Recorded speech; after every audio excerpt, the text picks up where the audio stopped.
Salut les pros, aujourd'hui je vais vous parler d'une nouvelle notion de JavaScript.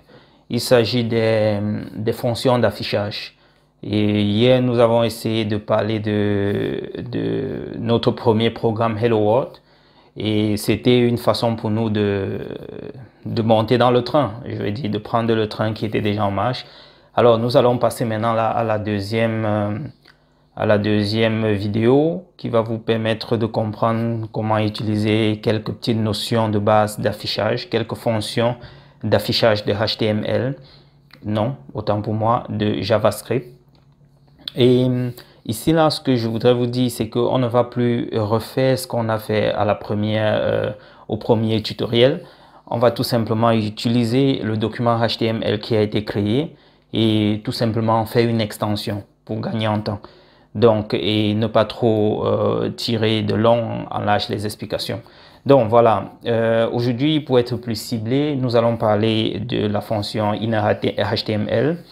Nous allons parler de la fonction write, la fonction alert, la fonction lock et la fonction, ou même pas la fonction, bien, on peut appeler ça even, mais c'est aussi une fonction, la fonction onClick. Donc voilà, pour ne pas trop tarder, passons à l'action. Bien, voilà un peu tel que ça se présente, le document qui a été déjà préparé. Je vais vous montrer tout simplement comment est-ce qu'on utilise ça à l'aide de quelques petits exemples, juste quelques exemples de manipulation en JavaScript. Voilà, hier je vous ai parlé de codage et comme je vous l'ai dit, on n'est pas obligé d'utiliser ce header. Ce n'est que dans des cas précis qu'on a vraiment besoin de ce codage. Et si vous voulez que votre code soit un peu plus propre et que moins d'espace soit occupé, vous pouvez mettre ça dehors. Donc, ceci n'est pas forcément obligé, surtout pour des cas comme ceci. Ce n'est pas vraiment, on n'a pas grand chose à représenter sur la page. Donc, du coup, la partie head n'est pas très importante. Donc, si on enlève, parce que voilà comment notre tableau, notre page se présente. Si nous actualisons, elle est comme ça. Essayons d'enlever ceci. Si on enlève ça, on enregistre un peu et on passe ici, on actualise. La page reste intacte. Ce qui change ici, c'est juste le titre parce que là, il y avait un titre à l'intérieur. Si vous avez prêté attention, regardez, il y avait un titre ici qui s'appelait fonction d'affichage. Et si j'enlève cela, c'est juste le titre qui va maintenant changer, quoi, et rien de plus. Donc, on peut donc, comme je disais, enlever ceci pour éviter d'avoir tout un long code, alors qu'on peut vraiment économiser en ligne, quoi. Bien, allons dans le vif du sujet. Ici, nous avons déjà créé notre ID comme je vous ai présenté dans la première vidéo, Hello World. Et il est question ici de tester innerHTML, autant pour moi. InnerHTML, il nous permet donc d'écrire dans un élément de HTML et en utilisant un ID qui doit représenter cet espace où on va écrire à l'intérieur. Et cet ID, pour avoir accès à cet espace, on passe par la fonction getElementById pour pouvoir citer cet ID sur lequel on va avoir accès à ça pour pouvoir écrire sur l'espace qui est réservé. Alors, pour passer un peu plus dans la pratique, on va tout simplement ici d'abord créer une variable. Prenons une variable, on dit par exemple un nom du véhicule,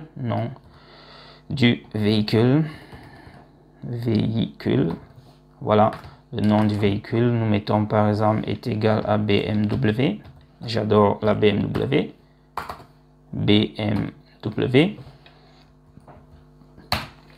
Voilà, nous venons de créer une variable. La valeur de cette variable, c'est BMW. C'est un string. Nous allons voir ça un peu plus tard. Une chaîne de caractères, disons un caractère. Alors, dès que nous avons écrit ça, pour afficher cette valeur au niveau de notre page dans l'espace prévu, c'est-à-dire l'espace bleu que nous avons créé sur la page, cela s'est créé aussi dans la première vidéo qui était le Hello World. Pour avoir donc accès à ça et pouvoir écrire à l'intérieur, qu'est-ce qu'il faut faire? Nous prenons par exemple, nous écrivons par exemple document document, point. Ça nous appelle la valeur, une série de méthodes ou bien de fonctions, si on peut dire ainsi. getElementById. Nous choisissons cette méthode et nous prenons ici, nous donnons ici la valeur output. C'est la valeur du ID de l'espace réservé pour l'écriture. Alors, nous écrivons tout simplement output à l'intérieur. Et dès que nous écrivons output, cela doit être entre les guillemets, comme vous voyez là. Et dès que nous écrivons cela, nous mettons encore un point pour appeler la fonction innerHTML, qui est celle-ci. Elle nous permet donc d'écrire dans cet espace réservé qui a pour ID output et que nous venons de citer. Donc, quand nous écrivons innerHTML, nous mettons égal. Et qu'est-ce que nous voulons donc écrire dans cet espace? Nous voulons écrire la valeur de la variable que nous venons de créer. Nous avons créé une variable qui s'appelle nom du véhicule. Et nous voulons écrire la valeur contenue dans cette variable au niveau de cet espace réservé. Alors, nous donnons tout simplement le nom de la variable qui est nom du véhicule. Et nous mettons notre point virgule et nous enregistrons. Alors, essayons de voir si tout se passe bien. On actualise tout simplement notre page. Voilà. La valeur BMW apparaît ici. Donc, ça c'est la première fonction que nous utilisons. C'est la fonction innerHTML. Et c'est comme ça qu'on doit donc utiliser ceci pour pouvoir, si jamais on veut faire un affichage en utilisant cela, on prend ceci. Mais si nous voulons aussi rendre ça un peu plus gras, je vais dire rendre la valeur, comment dire, la valeur de cette variable, si nous voulons changer ça, on met ça un peu plus gras, on peut tout simplement prendre, je dirais quoi, on peut utiliser une autre méthode tout simplement pour mettre du gras, pour augmenter la grosseur de l'écriture. Et bien, pour ne pas trop parler, passons à l'action. On peut faire par exemple, si on prend ceci, on peut appeler tout simplement la fonction toString. Ça, c'est juste une transformation. Quand vous écrivez quelque chose, peut-être c'est un caractère ou bien un chiffre, c'est pour vous rassurer que ce qui va sortir sera représenté comme un string. Alors, si nous voulons par exemple rendre l'affichage un peu plus gras, ou bien augmenter la taille de la police, voilà, le mot me revient, augmenter la taille de la police, nous pouvons tout simplement prendre la valeur toString, la fonction toString, ainsi, toString, on met les guillemets. Ça, c'est pour se rassurer que ce qui va être affiché, ce sera un caractère. C'est une fonction qui transforme tout ce qu'on veut afficher, toute valeur, en string. C'est pour ça que ça s'appelle toString. On va voir ça un peu plus tard aussi dans d'autres leçons, quoi. Donc, dès qu'on prend toString, on peut donc utiliser encore bol. La fonction bol, ça nous permet de renforcer le caractère pour rendre ça gras. Donc, la fonction bol en anglais, c'est donc pour renforcer cette chaîne de caractères ou bien ce caractère. Et si nous écrivons dans bol, on peut donc changer la taille de la police en utilisant la méthode ou bien la fonction fontSize. Ce qui fait qu'on peut taper .f fontSize. On prend ceci et il faut donc pouvoir mettre une valeur. La valeur que nous voulons avoir, on peut mettre la valeur 5 à l'intérieur. Voilà. Et on essaie de voir ce que ça va donner ici, si ça change quelque chose. Voilà. Vous voyez, ça a rendu ça gras et ça a un peu augmenté la valeur de BMW. Et si nous mettons par exemple 10 ici, voyons ce que ça va donner, si ça augmente encore. Voilà, vous voyez. Donc, ça c'est juste des petites manipulations. Passons donc à la deuxième fonction qui est, on fait juste un copy and paste pour aller vite. Donc, ici, nous n'avons pas besoin de ça parce qu'il s'agit de document.write. Nous écrivons document et nous appelons la fonction write. Qu'est-ce que nous voulons écrire? Nous voulons écrire le nom du véhicule. Voilà, nous enregistrons. Ça, c'est la fonction write. La particularité avec cette fonction, c'est que elle n'accède pas à un espace réservé. Elle n'a pas besoin d'avoir un ID et elle efface tout simplement complètement la page et la réécrit à nouveau. Ça, c'est la particularité de cette fonction. Donc, si vous utilisez ça dans un programme, alors que vous voulez juste actualiser une seule petite partie d'une page, ou bien un petit espace de div, ou bien un paragraphe, ainsi de suite, et vous utilisez la fonction document.write, là, ça va vous foutre tout ce que vous avez eu à programmer avant en l'air. Ça balaie d'abord tout sur la page et ça réécrit à nouveau en y mettant le update, donc la nouvelle donnée ou bien la nouvelle valeur que vous avez définie. Donc du coup, comme nous avons utilisé document.write, tout ce qui était ici doit être effacé et le résultat va sortir quelque part sur la page. Allez, regardez, vous voyez, on actualise, ça efface tout, ça a effacé normalement toute la page. Ça a écrit à nouveau ce qui est contenu dans la page, mais en y mettant le update. Le update, c'était dans le nom de cette variable que nous avons écrit, qui est BMW. Quant à la fonction alert, contrairement à document.write, la fonction ou bien la méthode, disons la fonction alert, cela s'utilise de la manière suivante en prenant window et puis on dit point alert et on met un peu les parenthèses et qu'est-ce qu'on veut afficher, c'est le nom du véhicule. Appelons également la fonction ici et voilà. Donc voilà un peu. Sur le cas de l'alerte, il y a une alerte, un pop-up qui vient au niveau de la fenêtre, au niveau du browser, c'est-à-dire une petite fenêtre qui apparaît comme vous voyez là, avec la valeur de la variable qu'on veut afficher. C'est pour ça que la fonction s'appelle alerte. Ça fait une alerte au niveau de l'écran et ça vous affiche donc la valeur de la variable que nous voulons afficher.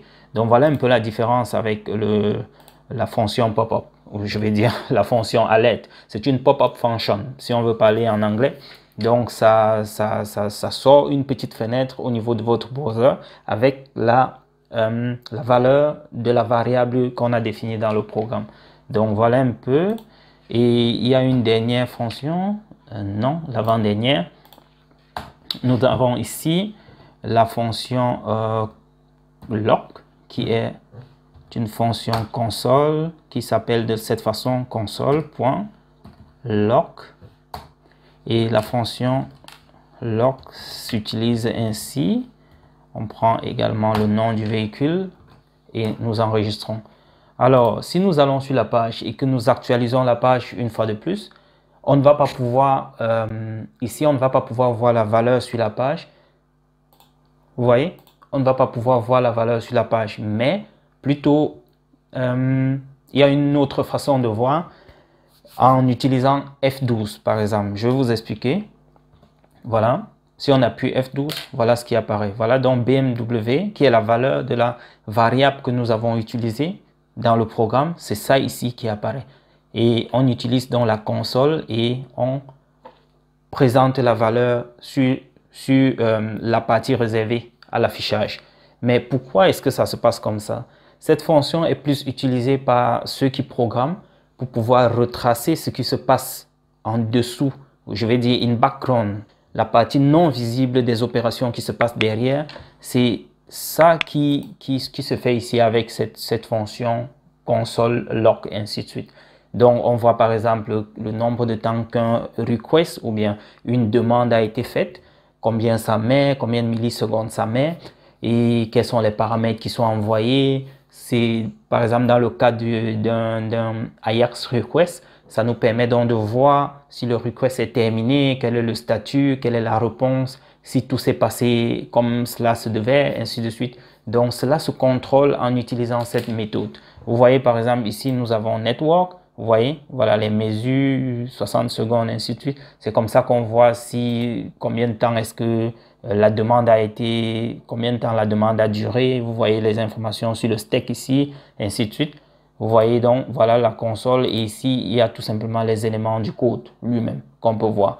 Donc, c'est une fonction un peu plus détaillée que seuls ceux qui s'y connaissent un peu, je vais dire, les programmeurs, ils utilisent ça pour mieux retracer ce qui se passe par derrière. Je vais dire ça comment? Ça peut être un peu comme un debugging, pour debugger le code, pour traquer le code, afin de savoir à quel niveau le code se trouve, qu'est-ce qui se passe, quel est le résultat intermédiaire qu'on a eu jusqu'à ce niveau du code, ainsi de suite, et revoir là où les erreurs se trouvent. Donc c'est un peu ça, c'est un peu à ça que c'est cette fonction en fait. Et donc voilà un exemple de la fonction dans lock. Bien, pour utiliser la dernière fonction, je préfère donc prendre cette première ligne pour mieux vous expliquer. Si nous prenons ça, la dernière fonction c'est onClick. Pour faire donc cette fonction, on peut donc tout simplement créer d'abord un bouton. Pardon. Button. Si je mets button et que je mets ici, je dois écrire par exemple un truc, peut-être un ID, si nécessaire. Si vous voulez, on peut lui donner un ID. Je mets tout simplement le type ici, c'est un type button. Et si on a besoin d'un ID, on peut le mettre. Si on n'a pas besoin, on le laisse. Mais le plus important à ce niveau, c'est la fonction onClick. Elle va nous permettre d'afficher le résultat de cette valeur, de cette variable. Elle va nous permettre d'afficher cela, mais en utilisant plutôt une fonction. Donc, on écrit par exemple ici onClick. Voilà. Quand on nous met onClick, il faut écrire donc le nom de la fonction qui n'a déjà pas été créée. On peut d'abord venir ici en bas, on crée la fonction. Pour créer la fonction en JavaScript, comment ça se passe? Ça va se voir un peu plus tard dans un autre chapitre, mais j'anticipe déjà en vous parlant de ça ici. Voilà, fonction. On donne le nom de la fonction. Fonction affichage. Voilà la fonction que je viens de créer et elle s'appelle affichage, cette fonction. Étant donné que je voulais que mon button, dès que je clique sur mon button, que cela puisse avoir un effet sur une fonction, je dois donc venir ici entre les guillemets, je dois donc pouvoir mettre le nom de la fonction qui doit exécuter la tâche. Voilà tout simplement, voilà la fonction que je viens de créer, voilà le nom de la fonction et je la copie tout simplement ici comme valeur de onClick. Comme pour dire, si on clique dessus, sur le bouton, alors il faut exécuter cette fonction qui a donc tout simplement pour devoir d'afficher le contenu de la variable nom du véhicule. Alors, essayons de voir si tout est OK au niveau de la page. On ouvre et on actualise. Vous voyez que ceci apparaît vraiment très petit. Et ça, c'est tout simplement parce qu'on n'a pas donné un nom à ce bouton. C'est pour ça qu'on voit c'est tellement minuscule. Alors, qu'est-ce qu'il faut faire? On donne tout simplement un nom à cela. Et on peut dire clic ici. Je peux l'appeler ainsi. Tout simplement, clic ici. Donc, on actualise la page. Et on voit, c'est clic ici. Si on clique dessus, voilà BMW qui apparaît. Donc dès qu'on clique dessus, ça appelle donc, ça exécute la fonction et ça nous affiche le contenu de la variable qui a été déclarée. Alors nous voyons tout simplement que ici c'est un peu plus collé. On peut séparer cela en y ajoutant une breakline BR ainsi, tout simplement. C'est juste pour séparer parce que je vois c'est collé à la partie réservée à l'affichage. Le bouton est trop collé, donc je vais créer un petit décalage en le faisant. Donc j'actualise, vous voyez, ça décale un peu parce que j'ai mis un breakline. Donc, et je clique là, ça réapparaît. Voilà tout. Donc, pour ceux qui aimeraient donc suivre la suite de ce tutoriel et avoir plus de notions en JavaScript, connectez-vous tout simplement, abonnez-vous en dessous et activez la cloche de notification pour ne pas louper mes prochaines publications. Je vous ai dit dans la première vidéo, c'était une série d'une 50aine de vidéos pour JavaScript. Et en fin de compte, nous allons arriver à un résultat pareil. C'est-à-dire, nous allons prendre notre JavaScript code. Nous allons y associer du Ajax. Ajax. Je ne sais pas si vous avez eu à entendre cela. Très souvent on dit JavaScript Ajax. Et on va utiliser cela pour envoyer des requests, des demandes à un hardware qui se trouve très loin de nous. Ça peut être à des milliers de kilomètres en France, au Cameroun, ainsi de suite. Et on peut avoir accès à ce hardware pour pouvoir activer par exemple nos caméras de surveillance. On peut pouvoir activer, allumer de la lumière, éteindre les appareils là où nous voulons en utilisant tout simplement le IP address de cet appareil et en passant par Internet. C'est aussi simple que ça. Et je vous donne comme ça juste les notions de base pour pouvoir y arriver. La solution, elle est là. Je pouvais également tout simplement vous sortir cela. Je dis, bon, voilà comment on fait. Mais si vous comprenez tout ce processus jusqu'au bout, c'est que quand vous allez regarder ce programme en fin de compte, vous allez comprendre tout ce qui s'y passe in background jusqu'à cette étape-là, jusqu'à ce résultat-là. Donc, si vous voulez suivre ça, si vous voulez avoir ces connaissances, connectez-vous, abonnez-vous et activez la cloche de notification pour ne pas louper les prochaines publications. Mes amis, apprenons ensemble. C'est le pro du clavier. Ciao!